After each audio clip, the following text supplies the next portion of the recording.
Hello. Make sure sound. Yep. I was just driven in from doing the recycle by a hailstorm, and decided that enough of that. I'd come on in and get this out of the way real quick, or not real quick. Sometimes they go a bit long. So it's February 7, year Wu, 2021. And this is about the fog of Wu, because there's a lot of Wu fog out there at the moment. And it's irritating. It annoys me because people legitimately are deceived, and not understanding that they've been deceived, they send me stuff that they think is valid. And then I've got to go to the trouble of saying, well, this really isn't, yada, yada, yada, for this reason, right? Gets to be a real pain when it's repetitious. When you get lots of the same deception being sent to you from various different sources. And that's what's been going on since about the 28th of December. And prior to that, it was starting to build a bit, and then it got really bad through December and January, especially curiously centering on a bunch of non-Americans, non-USA citizens who are promulgating fog in the land of woo-woo, and just entirely obscuring everything. And they're some of them are more annoying than others, but nonetheless, the whole situation is irritating because it shouldn't be. We need not have this happen.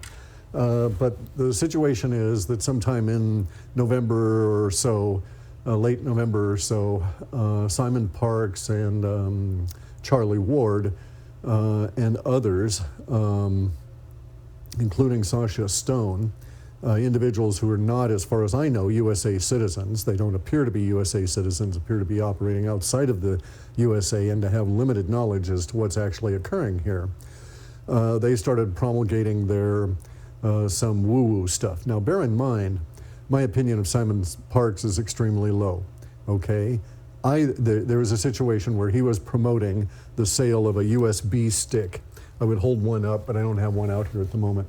You had regular old USB memory unit, storage device. And he was selling these things or promoting the sale of these things for $350. Or maybe it was 350 pounds, but it was a lot of money for a $2 or less memory stick. The memory sticks had nothing on them. They were just blank memory sticks. And they were claimed to be some kind of protection for you, your devices, your house against 5G. Okay, this was a scam. This was a grift. This was a huge ripoff for anybody and everybody who purchased these things. And Simon Parks promoted these. I see he's not doing so now.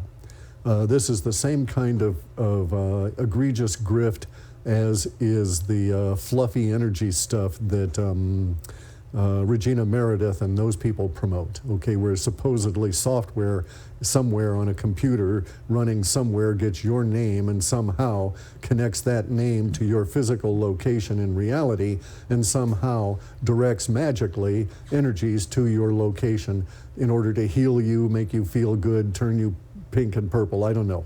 But it's it's an impossibility on so many levels that it's almost not a grift, okay? I mean, it is. They're charging you a lot of money for absolutely nothing. I doubt they even enter your name in a database and run it through any kind of a computer program even once, right? It's like, why should they bother? The thing that they were trying to sell does nothing, so why even bother to pretend that you're doing it?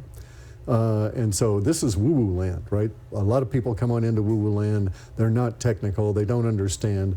And so I could forgive Simon Parks for being a technical bumblehead and promoting a useless device that rips off the customers of that device, but I can't forgive him for not owning it and announcing it, etc., once he discovers it. So as far as I'm concerned, he participated.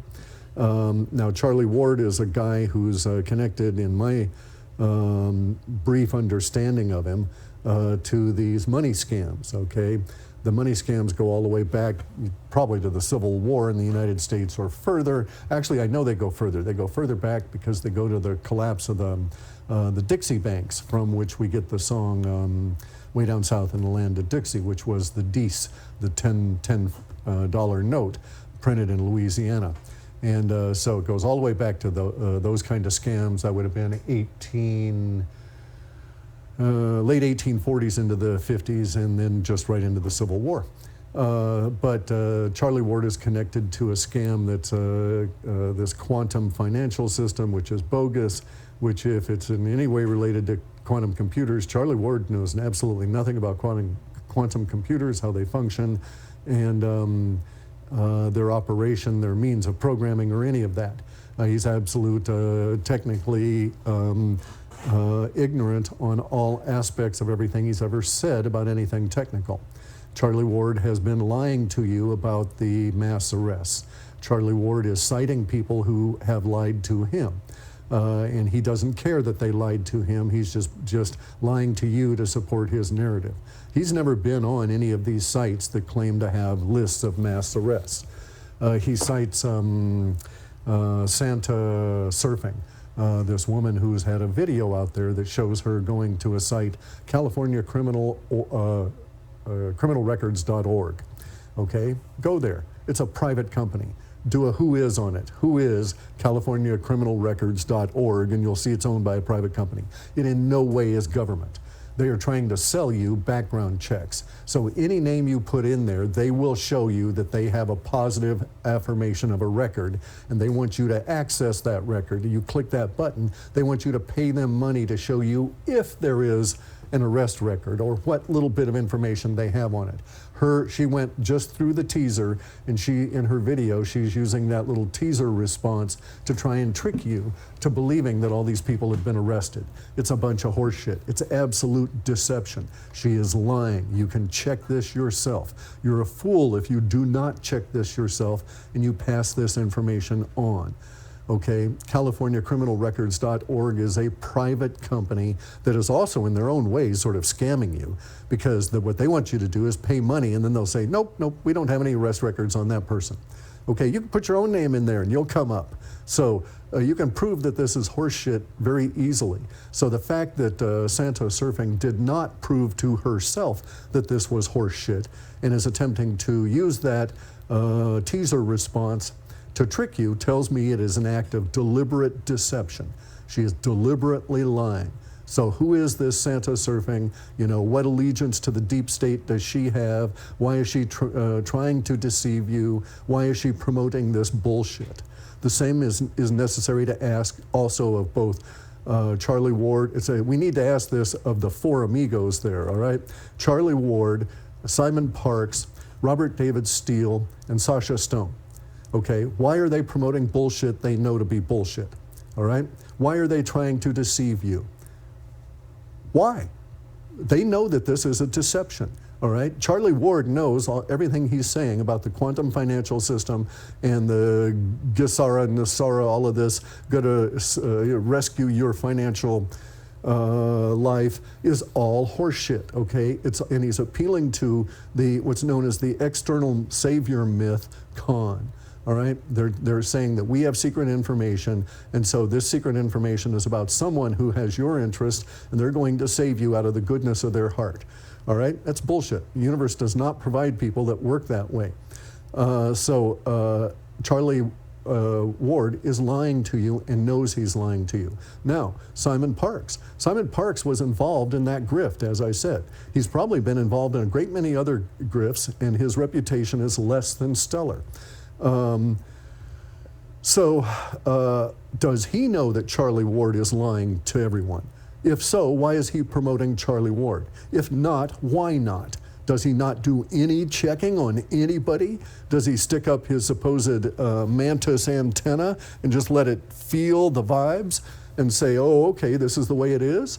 Well, hey, you know, That's a valid approach to ignoring reality in universe, but the consequences of that is that at some point universe is going to have someone come along and slap you down for ignoring reality.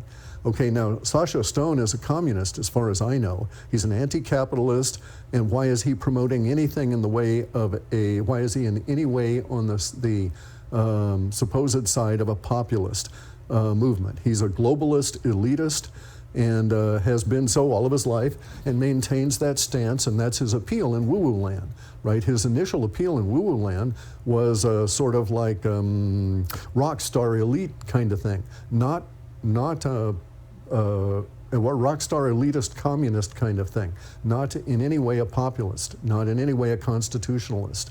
And here he is suddenly on this side promoting all of this stuff with these known grifters, Simon Parkes and Charlie Ward. Charlie Ward is one of these people who has something that is a promise that never delivers on any of these things, right? And Robert David Steele. Robert David Steele claims to be CIA. Who the fuck knows, right? No way of validating that. His other big claim to fame is that he reviews lots of books for Amazon. Well, big whoop. Doesn't mean he reads them or understands them. It means he reviews them. Reviewing books is a process once you get into it. Does not lead to understanding the contents, in my opinion. So Robert David Steele is somebody of a questionable background that has been associated with people that are suing me, that I know to be suing me under what's known as SLAPP, okay? SLAPP, a strategic lawsuit against public participation. That's when they sue you to keep you quiet. They sue you to cost you money.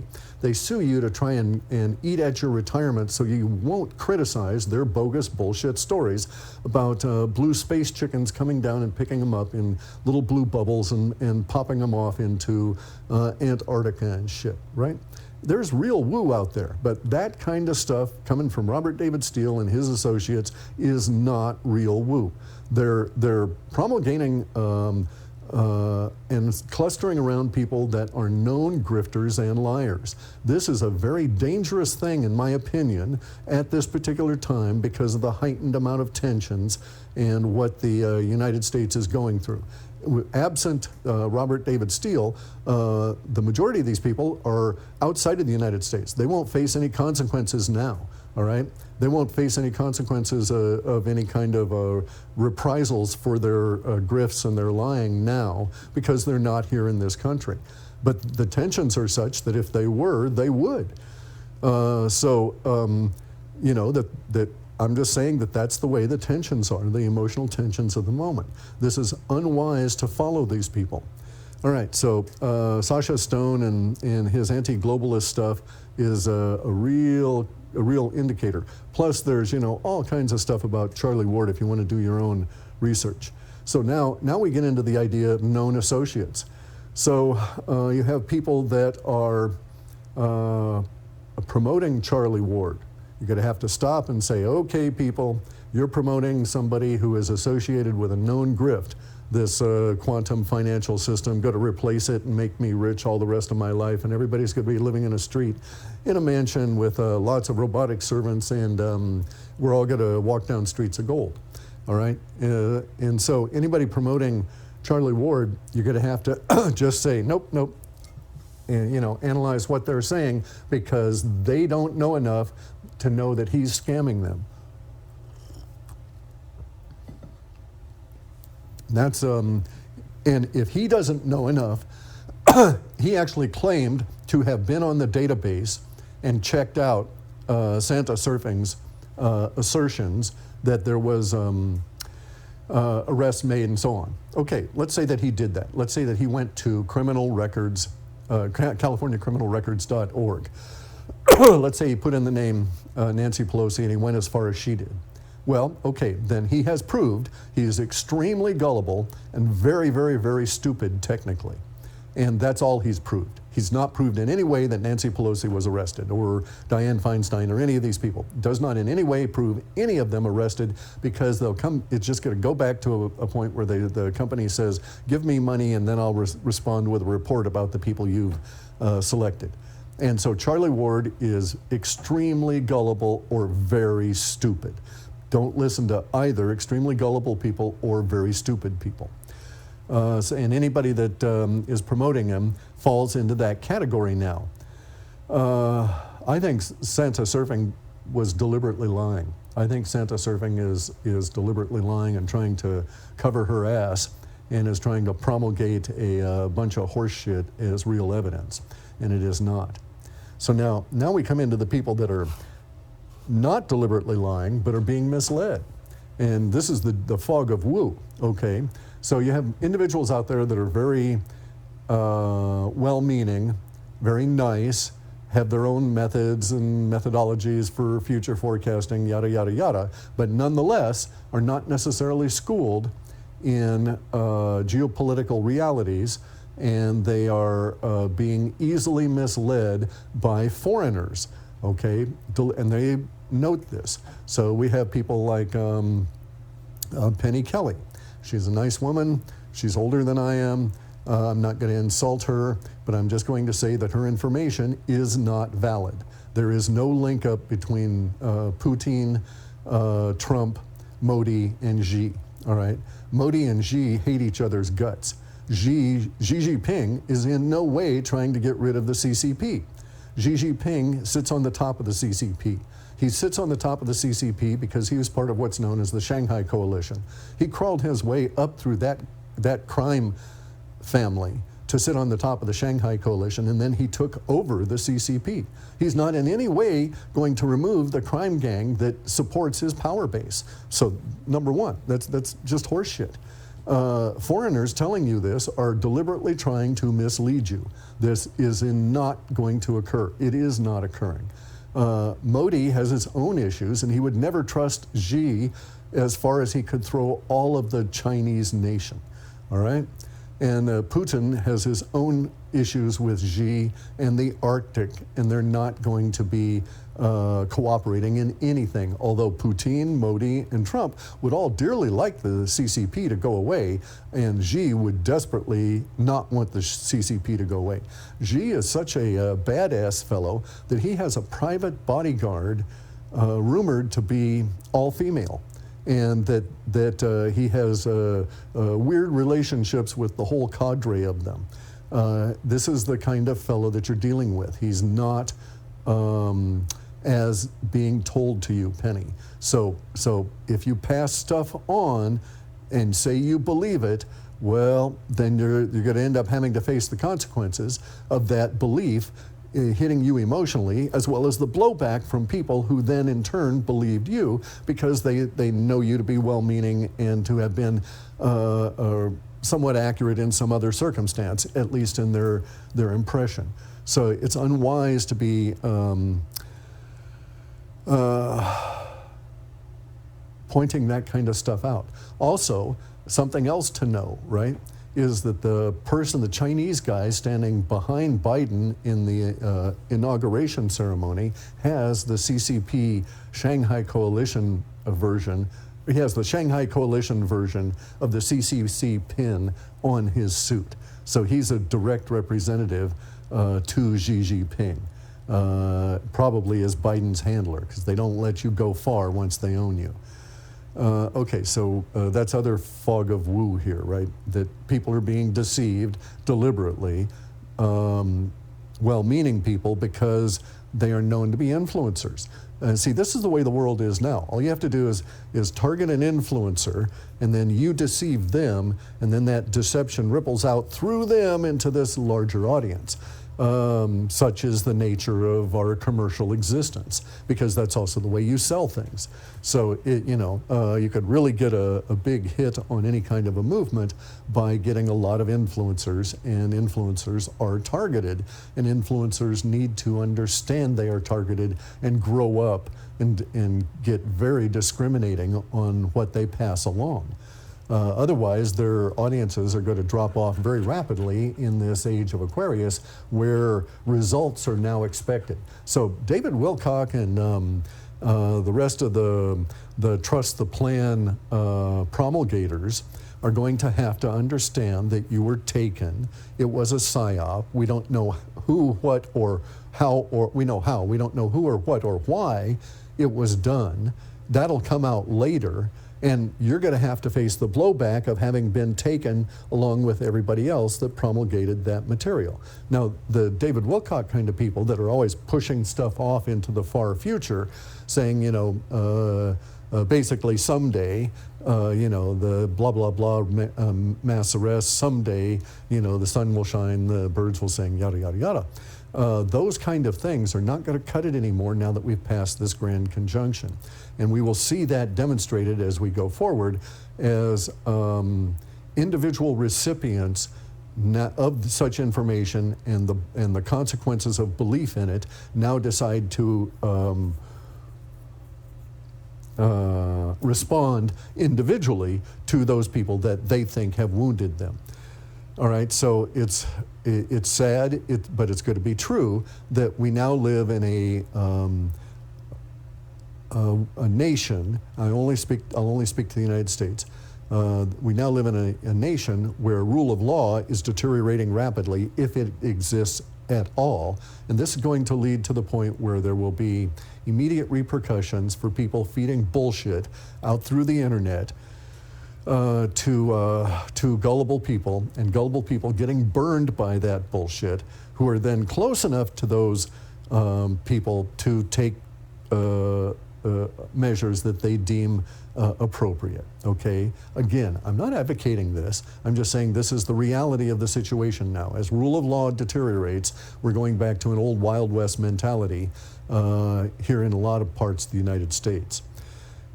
So be very wary, people, about passing on information that you cannot personally validate. And then it's a cop-out to say use your own discernment, right? I mean, so the Kerry Cassidy line of use your own discernment, this was my dream, and blah, blah, blah, blah, blah, isn't going to cut it either.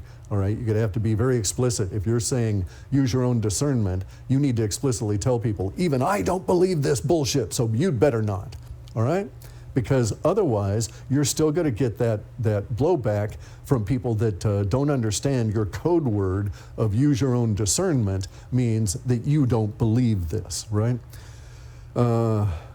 It's as I say, it's sad, but it's true, but we're getting to that point in the breakdown of the social contract that actions will have consequences because of the breakdown of that contract. Whereas formerly, if you had a social contract and rule of law, people would feel somewhat restrained from taking action. Now they know, for instance, we know, for instance, out here in the West Coast, all up and down Washington, Oregon, I don't know if it extends into British Columbia or not, but here in Washington State, probably in D.C. from what I'm seeing as well, we know that if you commit a crime and you're dressed in all black, you won't be charged.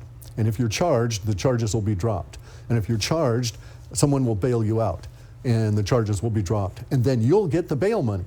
So, if I were just a regular old guy who wanted to go and commit a crime, I think I might engineer circumstances in which I could do that in block, the black garb of the Antifa, in which case I would have significant cover for taking actions, right? And also, if I were observed taking actions, someone would blame it on Antifa.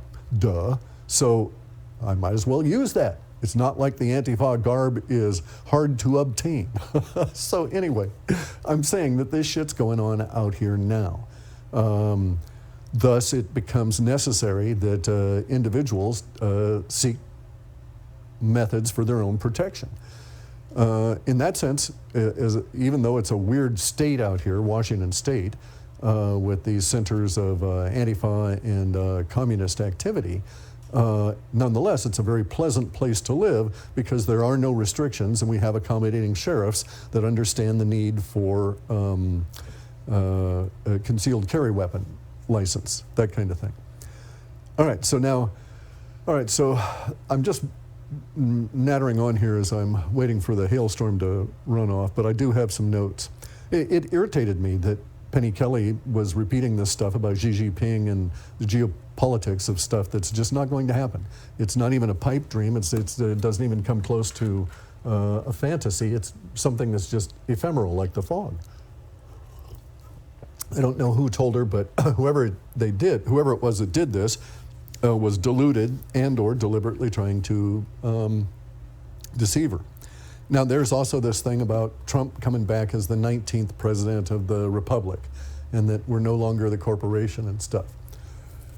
Okay, so we cannot validate any of that, all right? Yes, it's true that the corporation was formed. Yes, Washington, D.C. is technically not a state and technically not part of the United States. Yes, it's all ringed with containment fencing now. So things are really strange. Things are just bizarre as fuck here in the USA. This is not a normal transition. We have seeming video evidence that Biden is not in the White House.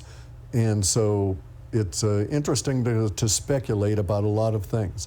But do not assume someone talking about corporation structures and other legalities and the interrelation of those corporations to the deep state and to the banksters and so on is in any way giving you enough solid material, enough solid information from which to form conclusions.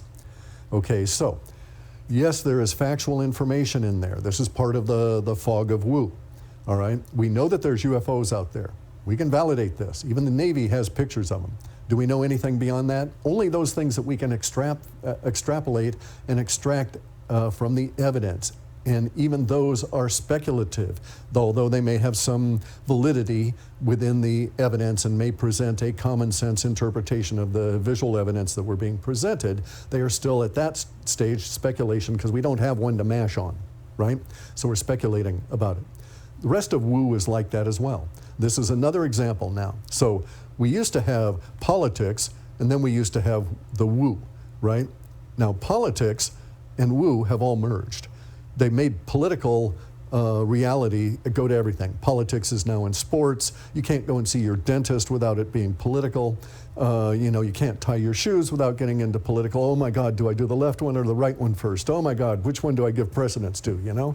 If I'm a good socialist, I must use the left foot all the time. But what if I'm facing a mirror and doing it through the mirror? Oh my God. So, you know, it gets you all wound up. Politics is everywhere. Can't make your food without politics.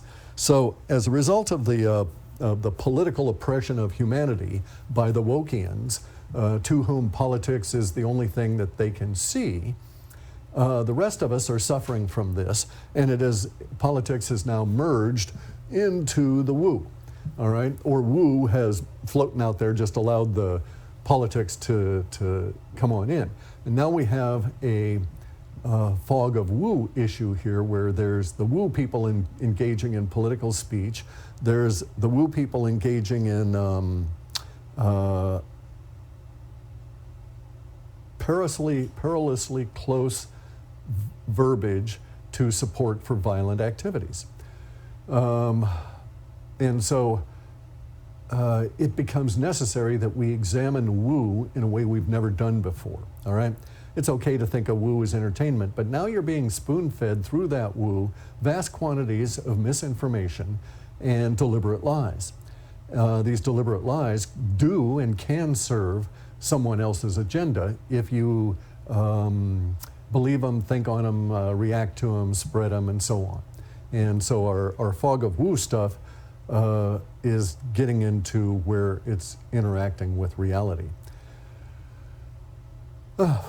So my hailstorm's going away and get back to my recycle work here. Be very careful about all of these people out there in the sudden burst of internet popularity peddling woo with this political bent.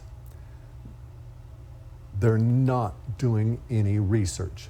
They're just repeating from one or two sources, and it's going round and round and round, and it's magnifying the same way that David Wilcock has done with his other forecasts of the mass arrests and all of this. So that is just such a good example because there are no records of anybody being arrested. And now, because there's such pressure on people like this Santa surfing woman, that she's actually having to fake the production of such records, hoping that enough of you are gullible to the extent she thinks you are, that you'll believe what she's presenting is fact, and it's not. she's deliberately trying to deceive you. Charlie Ward and these other people are deliberately trying to deceive you. There are a whole lot of people that are being deceived and are passing this along. And so you've got to watch both that level of activity and then the other level of activity, which is the people that pass it on. Because it serves their interest, because it is reinforcing to their bubble, to their conspiracy bias, and offers hopium. And so they pass it on because of those factors. Now, I'm a paranoid, all right? Truly a paranoid. So I don't believe anybody. And it makes me a very good technician because I could listen to all of this stuff in marketing meetings and just instantly, everybody's left the room, point out to the marketers, no, this isn't going to work, that's bullshit, that can't happen, it'll never happen in your deadline, can't happen at this cost, you're going to throw too many people at it, the problem is not in the software, yada, yada, yada, yada. And it's because I did not accept anything being presented and would always examine everyone's assumptions on this. And so I was very, very good at analysis and debugging. Now, I did a show with Jean-Claude, and he titled it From the Ether. Okay, so I actually do accept the ether as a model that is far more suitable to reality than quantum mechanics, in spite of the fact that the vast majority of, quote, scientific humans would accept quantum mechanics without even understanding any of it. And I've read all of it that I can get my hands on, Linus Pauling all the way through to Feynman and beyond. And I find the ether approach ever so much more cohesive and functional. And as getting into the functional aspect of that, once Nikola Tesla was out of the picture, the rate of primary invention just dried right up because he was an etherist. He did not believe in atomism at all. And it just dried right up, and ever since then we've only had incremental improvement, except for the jolt in 1947 that sent us into some interesting technology that does not appear to have originated from thoughts of humans based on the existing technology at the time that it was there. Yes, I'm saying that potentially it was reverse engineered space technology, fiber optics, and a number of other things, including printed circuit boards. Anyway, though, so the ether, as Jean-Claude had labeled it there, is from the ether. There's only been two theories ever promoted. The ether, and what we now think of as quantum mechanics or general / special relativity. These are the only two descriptions of our physical reality here in the materium that have ever been proffered. The fact that I deal with one, which is typified by Boscovich here in his Theory of Natural Philosophy, printed in 1763, and everybody says, oh, well, that's like almost Middle Ages. The fact of the matter is that it's actually Boscovich, and is an interesting fellow. Okay, he was a Jesuit. He was at the top of the Jesuit college. He was the top Jesuit physicist at the time. But what people don't understand is Jesuits were the holdovers, the last remnant of the Byzantine Empire. So Boscovich is actually the result of over 1,000, almost 1,200 years. No, over that. Because the Byzantine Empire ended about 200 years before he published this. And so we're looking at about 1,300 or 1,400 years of thought about these issues that went into Boscovich's Theory of Natural Philosophy, which really is could be redescribed as a description of the ether and the things in it. Now, I've already gotten a couple of provisional patents as a result of reading this, and there's dozens more just piling out of my head every time I get into even a couple of new paragraphs of this book. So I'm not unique. There's others that are going through this and deriving interesting applications that are practical and can be patented and produced and used. So to state things so we have to state that the woo is valuable. The woo is very valuable in many regards. And we can produce all different kinds of things from the woo, because the woo is the viewpoint that includes the ether, which is discounted by regular science. If we pursue on regular science, we're never going to get any of these interesting fundamental kind of breakthroughs. All we'll get are the academic kind of chomp, chomp, chomp incremental breakthroughs. And we need the big bites now. Okay, we're in that time. All right, the proof of that time is that we're now coming into next week. Let me see, what day would that be? I don't even know. Let me see.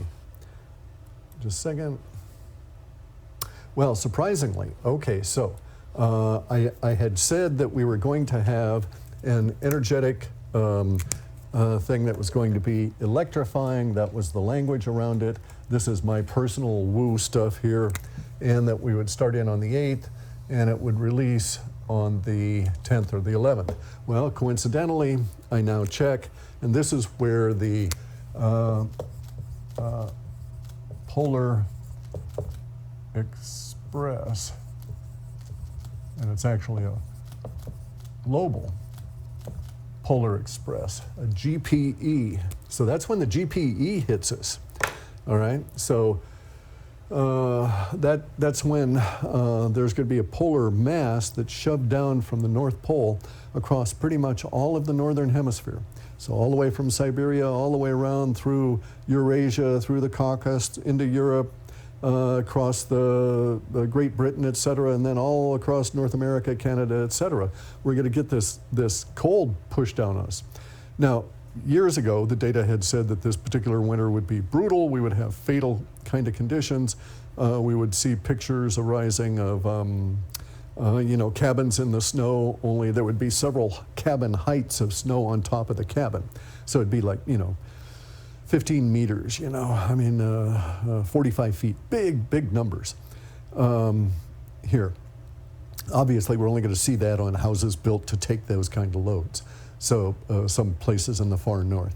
So anyway, though, this is going to be very unusual for us in our experience because we're going to get the corresponding warm flood into the Arctic as well as the Antarctic.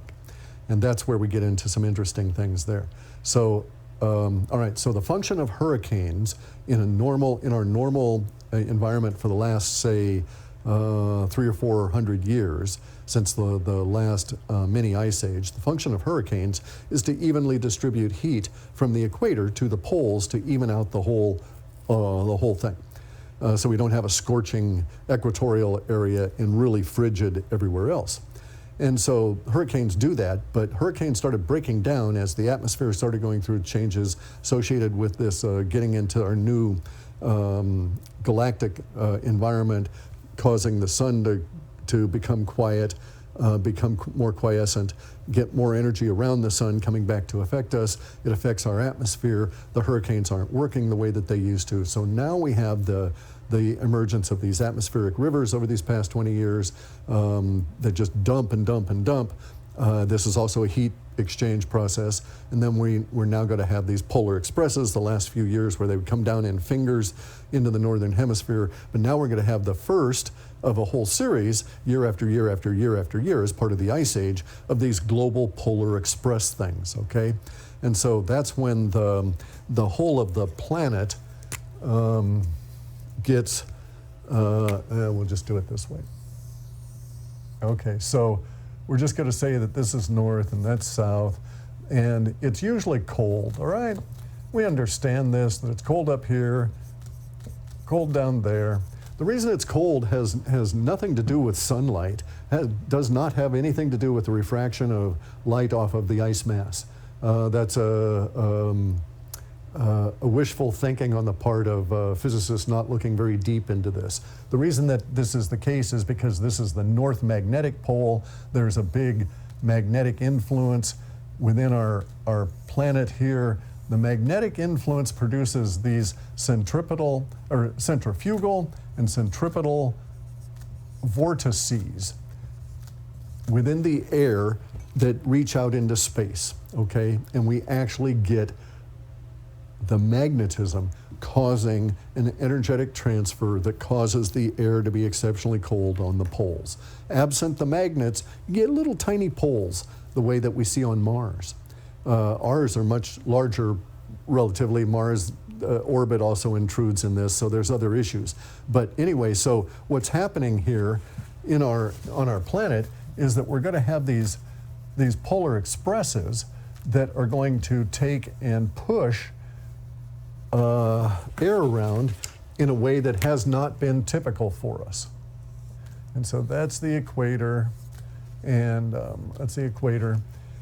And so what's going to happen is that the cold air masses are going to infiltrate down this way, and they're also going to be coming up this way from the South Pole simultaneously.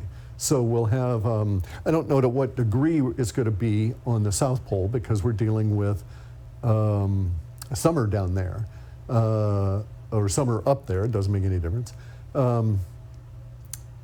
So there may not be the same level of effect. However, the whole of the northern hemisphere is going to be affected by the cold being pushed down onto the land masses, which will in turn, they'll get more cold. The effects down here are mediated by the larger landmass of Antarctica and some of Australia over here, Africa coming down, and South America. All right, but the effects down here are going to cause even more ice buildup on the western side of Antarctica, floating ice. So they're going to get big storms down there that will cause more ice to build up as a result of what we're going to be seeing here with the polar expresses. While that's going on, the warm air is actually going to be also circulating and coming back, getting cold and coming back down this way. So we're going to have polar warming simultaneous to northern hemisphere below 50-degree cooling. And the landmass on the, and up here we have no landmass at the actual pole. It's a floating ice cap. So the effect is going to be the opposite of what's happening on the south, and we'll actually have ice melt up there, but we'll have ice accumulate on the northern hemisphere, on the land masses. So this is the year, this is year Wu. All right, so in year Wu, we are going to see the location of the first of the new glaciers. So somewhere up in the northern hemisphere, over these next few weeks, beginning probably on the 11th, so it's supposed to hit us on the 10th or the 11th. I didn't know that at the time that the data, I was running the data sets. I didn't know it was going to focus on weather. And in fact, what may be electrifying and emotional and forced change and stuff may relate to nothing at all to do with the weather. But simultaneous with it, we are having this weather event. So at the moment, it seems proximate to the emotional release, then maybe there's going to be a big emotional release as a result of the weather event. If so, then prepare now as much as you can, because it might be considerable to cause that level of emotional tension over those days and that level of emotional release. That's why, you know, it seems like the forced change part of it, extending on for some months, seems that it's probably much more economic or political or so on. But the weather is also going to be participating. So this is part of the fog of Wu, but we do get we get value out of the Wu, okay? Because there are people like myself in the Wu business that have been bitching and moaning about the unscientific climate approach that the powers that be are taking for years, and we've been able to provide data. I purchased the whole database, every single damn thing they had at the U.S. weather. I mean, for the whole planet, everything that they use. So I have all the raw data. So anytime they come up with some weird numbers and say that they're now going to look at tree rings this way and equate it to temperatures, I can go back and look at the data and say, that's what they're doing. You know, that's what they're trying to hide. Because they're trying to hide the fact that we're going into an ice age, the sun's changing, and that we're getting into periods where we're going to have global polar express things sweeping down on us. So anyway, so that was the other part of the information here, is that if the emotional release that I forecast coming up on the 11th is related to weather, then boy, we need to really be getting ready. I'm doing everything I can to stock up and get prepared for a number of days of potential snow and disruption. But other than that, I didn't think it was the cause of the emotional release that we've got going. Anyway, though, there's a lot more information coming out about Antarctica, and some more information about Mars, and some information tying the two together. But my weather's good. I've got to get some stuff done, so live long and prosper. There we go. And